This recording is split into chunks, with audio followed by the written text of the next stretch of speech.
You grab the leash, you head for the door, you're all excited, and your dog just stops, plants their feet. Suddenly, that nice, relaxing walk you were picturing turns into this super frustrating tug of war. If you've ever felt like you're trying to drag a furry, four-legged anchor around the block, trust me, you are not alone. In fact, I'm willing to bet some of this is going to sound, well, a little too familiar. You know the move, the sudden planting of the paws, the freezing in place where they look like a statue, or that constant, gentle or not so gentle pull back towards your front door. It can make walks feel way more like a battle than a bonding experience. And if it's confusing for you, imagine how stressful it is for your dog. But here's the good news. There are real, understandable reasons for this, and spoiler alert, it's almost never your dog just being stubborn. Trying to force it is only going to make things worse. So let's figure out what's really going on. And we're going to start with the most important thing you have to do first. Okay, before we dive into any training or behavior stuff, your absolute first job is to become a bit of a health detective. We have to rule out pain. So often, a dog refusing to walk is their only way of saying, hey, something hurts. It could be something you can't even see, like a little cut on a paw pad or a torn nail. Or it could be way more subtle.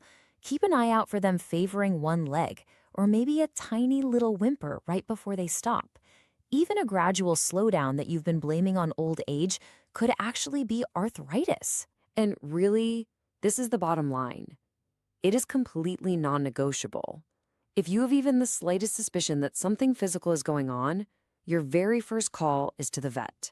Get a full checkup and rule out any medical causes before you do anything else. Okay, so let's say you've gotten the all clear from the vet. Your dog is physically fine, so what's next? Well, the most likely culprit is fear. What looks like stubbornness to us is very often our dog telling us they're scared or totally overwhelmed. And those triggers, they can be literally anything. A loud garbage truck, a kid on a skateboard whizzing by, another dog way across the street. Sometimes it's something that seems totally harmless to us, like a weirdly shaped mailbox or a flapping flag.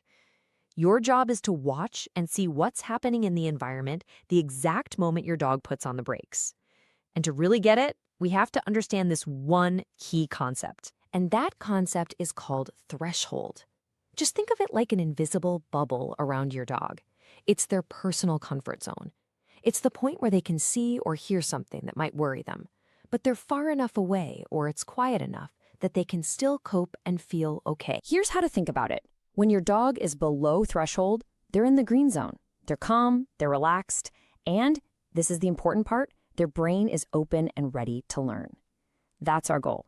But the second they go above threshold, that bubble has burst. Anxiety floods their system, they can't learn, they can't focus, they can only react. And that reaction is fear, freezing, pulling, maybe even barking. Our entire job is to keep them in that calm, learning zone. And this is so important. A lot of us were taught to make our dogs face their fears, right? But this quote makes it crystal clear that's the absolute wrong way to go. Forcing them past their threshold just stacks one bad experience on top of another.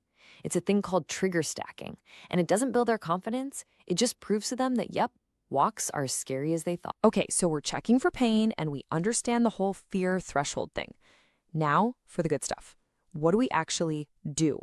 Let's build your walk anxiety toolkit with some things you can do right away and some for the long haul. First up, management. These are your quick wins, things you can do today to lower the stress. If walks are busy and chaotic, try a totally new route or go super early in the morning or late at night. See a trigger coming down the street? Don't just plow through. Cross the street, create distance, or even just duck behind a parked car for a second to block their view. This isn't avoiding the problem, it's smartly preventing your dog from going over their threshold. Now for the long-term game plan. We're going to teach a fun, simple game called the Let's Go method. So when your dog stalls, instead of pulling, take a really yummy treat and use it to lure them forward just a few steps. Reward them while they're moving. Once they've got that down, you start adding the words. As you lure, you cheerfully say, "Let's go." And the final step, you fade out the treat lure. You just say, "Let's go," and then reward them big time after they start moving on their own. So why does this work so well? It's because of a simple, beautiful, powerful principle. What gets rewarded gets repeated. By rewarding them for moving forward, you are actively teaching them that walking with you is an awesome choice that leads to good things. And here's a little challenge for you to really lock this in. Just remember the number one. For one solid week, make it your mission to just heavily reward your dog for walking nicely before they even get a chance to stop. You're being proactive. That 1 week of focus can totally change the game and build a fantastic new habit. All right, on to our final strategy. And I'll warn you, this one might feel like the most powerful and maybe the most surprising of them all. What if the key to better walks was taking a vacation from walk? I know, it sounds totally nuts, right? We're programmed to believe that good dog owners walk their dogs every single day.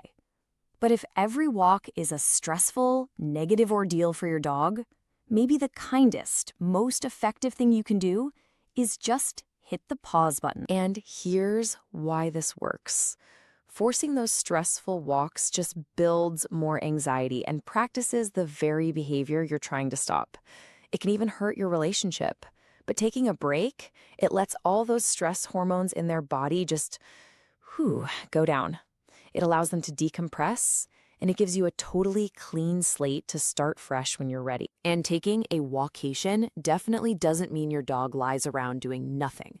Mental stimulation can be just as tiring for a dog as physical exercise.